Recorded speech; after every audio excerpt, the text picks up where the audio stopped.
You will hear a number of different recordings, and you will have to answer questions on what you hear.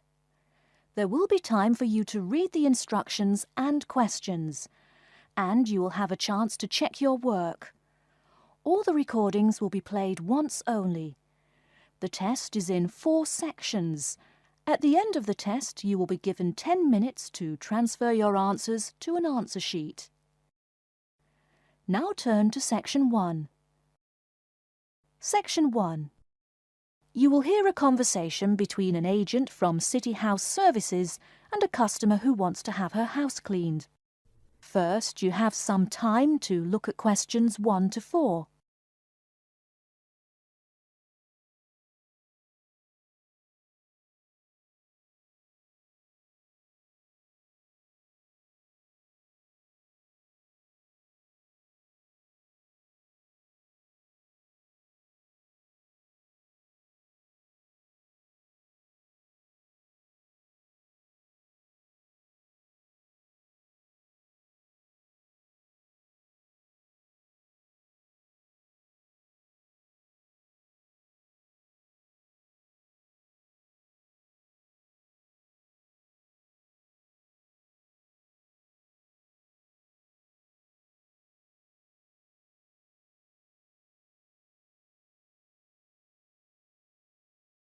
Listen carefully and answer questions 1 to 4. Good morning, City House Services. How may I help you? Good morning. I'd like to arrange to have my house cleaned. Certainly. I just need to ask a few questions. First, could I take your name? Yes, it's Barbara Hill. Thank you. Next, is your house in London? Yes, it's in Kingston in southwest London. Okay, southwest London, and, what's the postcode? SW105. And what is the square footage and what rooms will be cleaning? The whole house is 268 square feet, and there is no need to clean all the rooms. I only want to have my bedrooms cleaned. Okay. How many bedrooms does the house have? 3 bedrooms. Oh no, sorry, we used to have 3 bedrooms, but we only have 2 bedrooms now. Are those single bedrooms or doubles? Doubles. Fine, 2 doubles. There's one more room which needs cleaning. It was used as a bedroom before, and now we have converted it into an office. I understand. 3 rooms have got to be cleaned. And are all of those rooms upstairs? Yes. Then downstairs we have a kitchen diner, conservatory and lounge. The kitchen diner is quite large and has the usual equipment: cooker with oven, refrigerator, cupboards and worktops. The conservatory has a lot of plants, but there's no need to take care of them. The lounge has a leather 3-piece suite and a large coffee table. Thank you. And do you keep any pets? Yeah, I really love keeping them. I've got 2 dogs and 3 cats. Okay, then if our staff come over to offer the service, please take your pets away. Have you looked at our service packages? Yes, I have one in front of me. Excellent. Before you hear the rest of the conversation, you have some time to look at questions 5 to 10.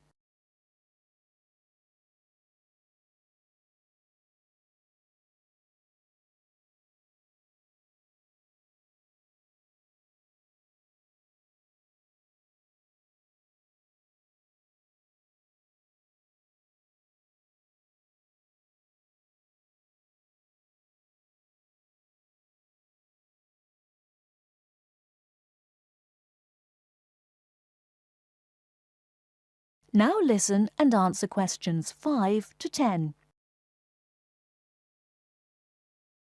Any extra services you need? Switching bed linen, work in the garden, clean the glass in the conservatory, that kind of thing? No. Actually, replacing the bed linen, yeah, that would be good. No problem. I'll just make a note of that. How about curtains, mats and carpets? What would you like us to do with those items? The curtains. I'll have to think about that. I think we should have the carpets cleaned really well every quarter. Mats can just be done with the laundry. Of course. How about clothes? We can have our staff wash and iron them, or we can have them taken to a dry cleaner. Washing and ironing. No, just ironing. That'll be okay. Okay, fine. I know quite a bit about what you want now. I should let you know that we're located on 12 Amy's Road. That's Amyes. And we work on from Monday to Sunday except Tuesday and Wednesday. Could you let me know when is convenient for you? Next Friday. No. Oh, that's no good. My son invites his friends over in the afternoon that day. Perhaps next Thursday or next Saturday? Let me check. Okay, next Thursday. When is it convenient for us to come over and provide the service? Is it okay if we come in the morning? Or we may come in the afternoon. It depends on your schedule. I'm okay with any time. Just give me a call to let me know you're coming before you arrive. Sure we will.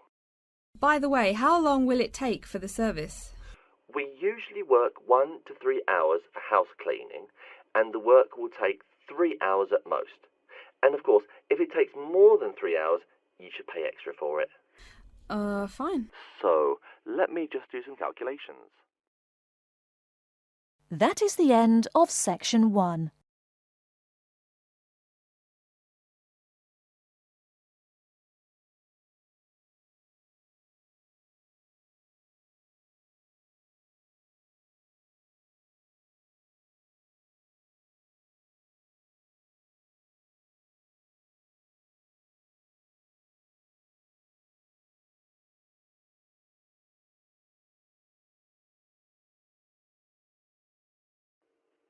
Now turn to section 2.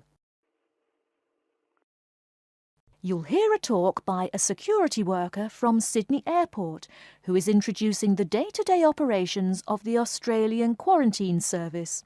First, you have some time to look at questions 11 to 17.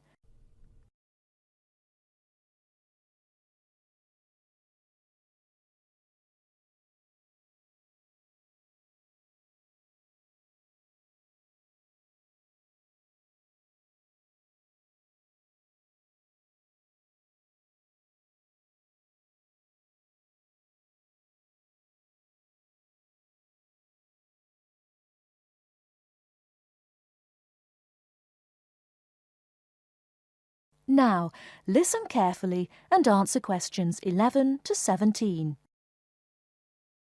Hi everyone and welcome to Sydney Airport. Today I'll be giving you the inside information on the day-to-day operations of the Australian Quarantine Service here.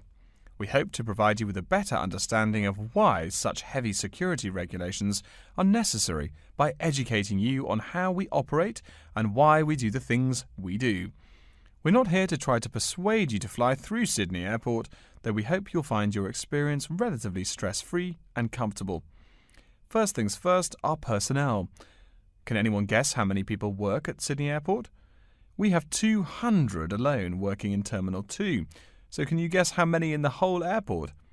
I heard someone say 360. That's getting closer. What? Did someone say 2,000? That's way too high.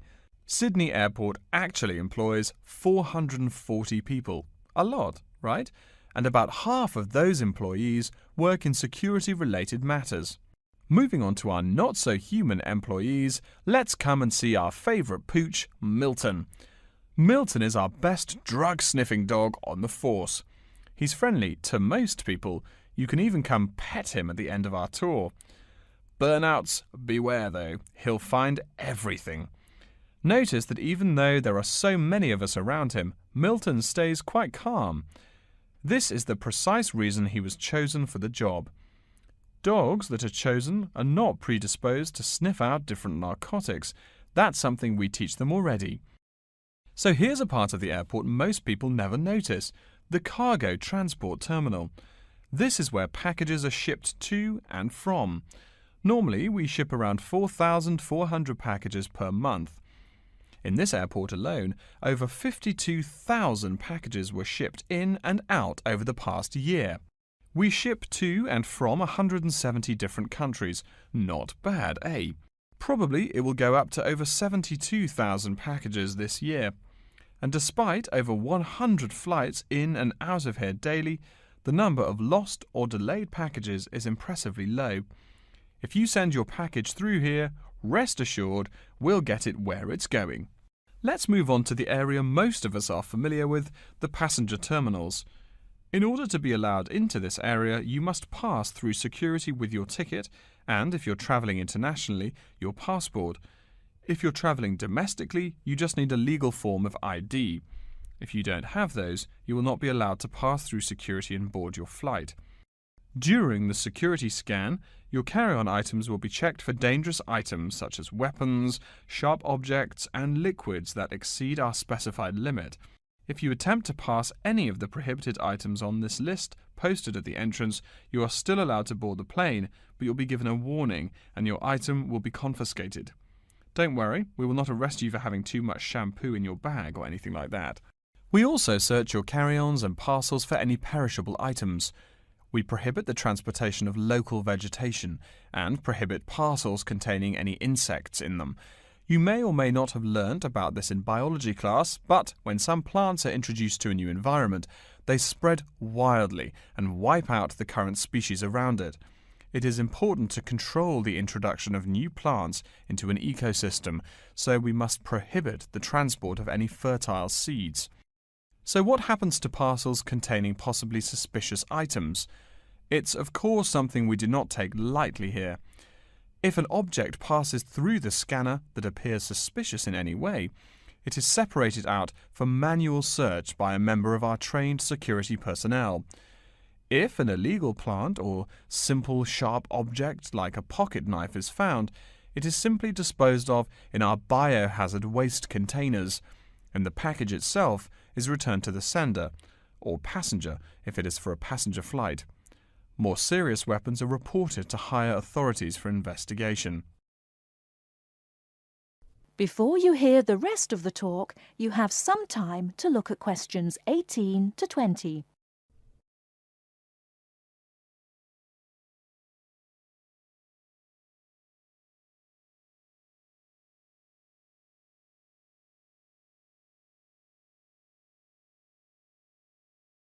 Now listen and answer questions 18 to 20. As far as parcel security, the material of the parcel is important. For shipped goods, the most common material used and the most widely accepted is paper. Make sure it is packed sturdy enough with no rips or tears. We've definitely had packages rip open before due to haphazard packing. A more common problem, though, is the package labels. When an item does not make it to the right place, this is the most common reason. The label may not be in the right place or marked clearly enough. If you're receiving any items from abroad that must be declared, please remember our guidelines in order to ensure the timely delivery of your item. Make sure it is packed correctly, and we ask that you notify customs between 2 and 10 days within the item's scheduled arrival date. OK, before we move on, are there any questions? That is the end of section 2. You now have half a minute to check your answers.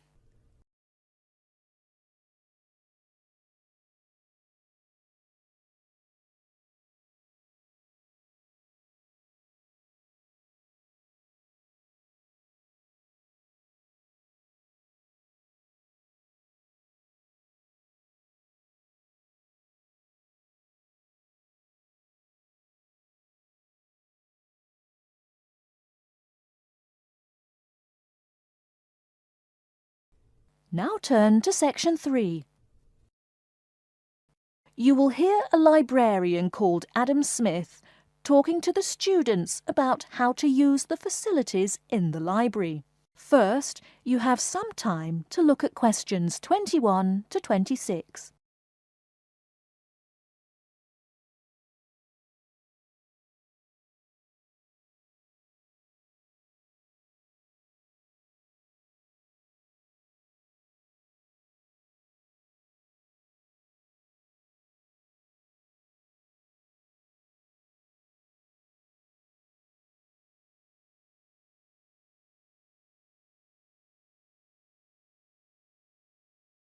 Now listen carefully and answer questions 21 to 26. Welcome. please come in and gather over here around the tables. My name is Adam Smith, and I'm the librarian here. I'll show you around today and explain how to use these facilities.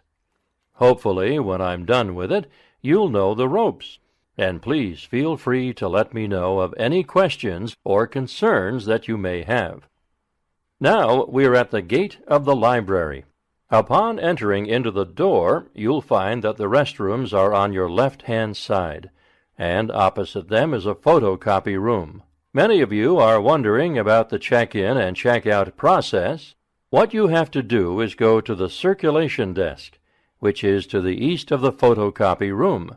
The reading room is a really large area in the center of the library, just to the north of the circulation desk. I'm sure you won't miss it. If you're here to do research, this is where you should bring books to look through. However, if you're here to do any group projects or other interactive activities, I advise you to use one of the study rooms, which are just to the east of the reading room. Moving on to the southeast corner, we have the periodical section, just next to the study rooms. We have a collection of different newspapers and magazines in this section. You can get last week's weather reports, or all the top stories 5 years ago. Our periodicals can be traced back 20 years to the time when our school library was built. Our first question. Yes. Can we check out magazines from the library? I'm sorry, but you cannot take any periodicals out of the library. You're welcome to read them for as long as you want while you're here, but you cannot check them out. I wonder if there is any place where we can get some food in the library. Do we have a store here? Of course. The Food Service Center is just meters away from the study rooms. It's on the northeast corner as you look at the map. The Food Service Center offers different kinds of snacks, though it's not big. Well, moving on along to the west, you will find the Video Resource Center on your right hand. We have educational videos and documentaries, as well as major motion pictures. We ask that you pay attention to the tag on the video that you pick up, as many of our documentaries are for on-site viewing only and may not be taken out of the library. To the west of the Video Resource Center is our satellite TV station. Here we stream the news from Channel 19 for most of the day. How many channels does it have? It does have nearly 200 channels, but we generally will give top priority to channels with some big events, like presidential addresses or other breaking news. During the coverage of the presidential debate, students will take a break from studying and flock to watch it. Last, but perhaps most important, is the inquiry desk. It's just on the left-hand side when you walk into the library, so it's impossible to miss it. If you have any questions about how to use equipment or where to find something, come and ask the assistant. Don't be shy, because that's what they're here for. Before you hear the rest of the talk, you have some time to look at questions 27 to 30.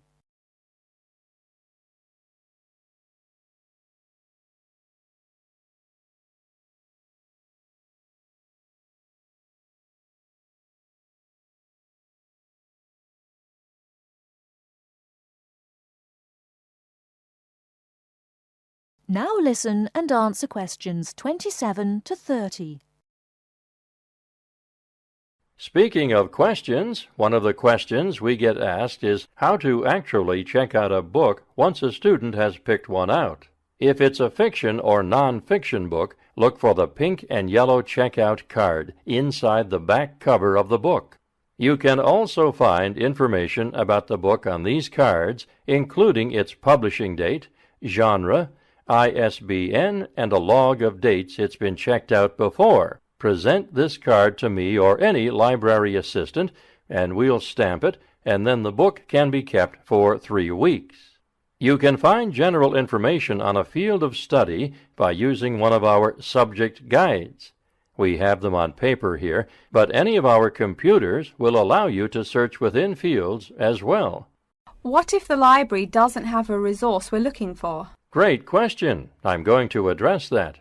Our library is a network with a number of other universities in the area, so if there is something you're looking for and it's available somewhere in the area, we'll be able to get it for you. However, there are universities which are not part of the network, so we do not share resources with them. If you want more information about the library and its resources, you'll find it in a labeled blue folder on my desk in the Enquiry section. Okay, so that's a lot of information all at once, and I don't expect you to remember it all. The most important thing is please be respectful of the staff, and if you need help with anything at all, come and ask me or one of the assistants. All right, any questions? That is the end of Section 3. You now have half a minute to check your answers.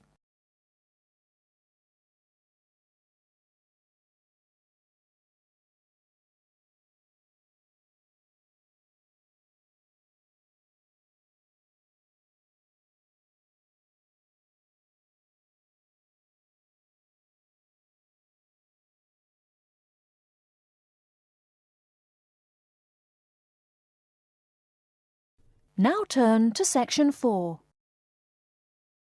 You will hear a lecture about Crocodylus niloticus and its living habits. First, you have some time to look at questions 31 to 40.